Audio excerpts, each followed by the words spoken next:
Good morning students. और मैं फिर आपके सामने केमिस्ट्री का कुछ इम्पोर्टेंट क्वेश्चन लेकर आया हूँ। मैं एक बार आपको जोड़ नहीं दे रहा हूँ, थोड़ा थोड़ा कर कर आप इसे याद करेंगे तो जल्द याद हो जाएगा आपको और तनाव मुक्त रहेंगे। और साइंस का मैं क्वेश्चन बनाता रहूँगा और भेजता रहूँगा आप लोगों के लिए। तो फर्स्ट अगला क्वेश्चन है, कौन सा पदार्थ लाल लिटमस को नीला कर देता है?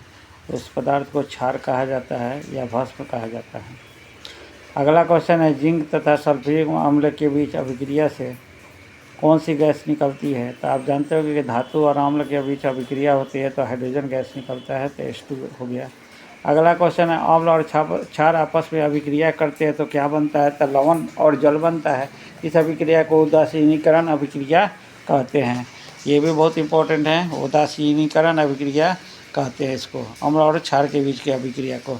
अगला क्वेश्चन है, अधातु के ऑक्साइड होता है। अधातु का ऑक्साइड क्या होता है? तो अम्लीय होता है। अधातु के ऑक्साइड क्या होते हैं? तो अम्लीय होते हैं। अगला क्वेश्चन है, बुझा हुआ चूना का सूत्र क्या होता है? तो कैल्शियम हाइड्रोक्साइड CaOH का होल 2 है ना, CaOH का होल 2।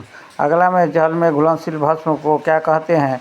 जल में घुलनशील भस्म को क्षार कहते हैं। बैटरी का अम्ल क्या है? बैटरी का अम्ल को किसे कहते हैं? तो शांत H2SO4 को बैटरी का अम्ल कहते हैं। लौंग तेल जो होता है वो किस प्रकार का सूचक होता है?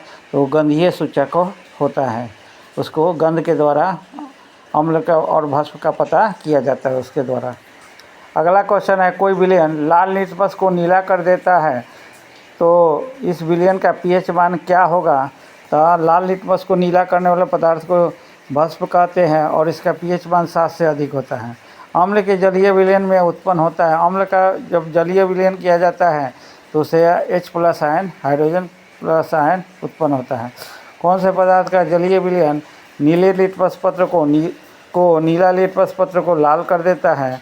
तो वैसे पदार्थ को अम्ल कहा जाता है जो नीले लिटमस पत्र को लाल कर देता है। ऑक्जेलिक अम्ल का प्राकृतिक स्रोत क्या है? तो ऑक्जेलिक अम्ल का प्राकृतिक स्रोत टमाटर है।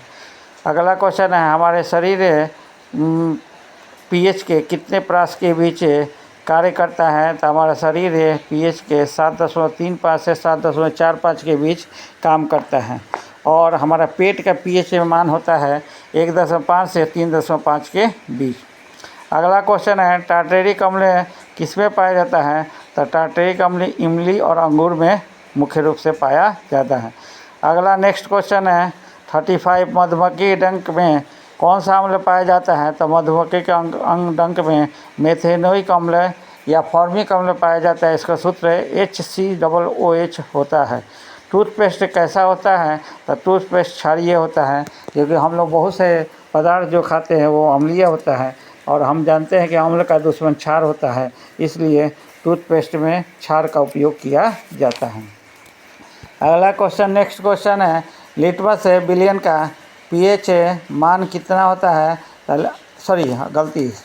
अम्लीय विलयन का pH मान कितना होता है? तो अम्लीय विलयन का pH मान 7 से कम होता है।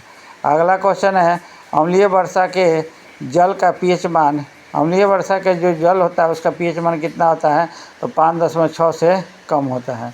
अगला नेक्स्ट क्वेश्चन है, सिरका में कौन सा अम्ल पाया जाता है? तो सिरका में एसिटिक अम्ल पाया जाता है। इसी एसिटिक अम्ल को एथेनोइक अम्ल कहा जाता है। इसका सूत्र होता है CH3COOH। अगला आपका क्वेश्चन है, चींटी के डंक में कौन सा अम्ल पाया जाता है? तो चींटी के डंक में फॉर्मिक अम्ल या मेथेनोइक अम्ल पाया जाता है, जिसका सूत्र HCOOH होता है। ये सब मेथेनोइक अम्ल और एथेनोइक अम्ल ये सभी कार्बनिक अम्ल हैं। और फिर अगले वीडियो में आपसे मिलेंगे। धन्यवाद।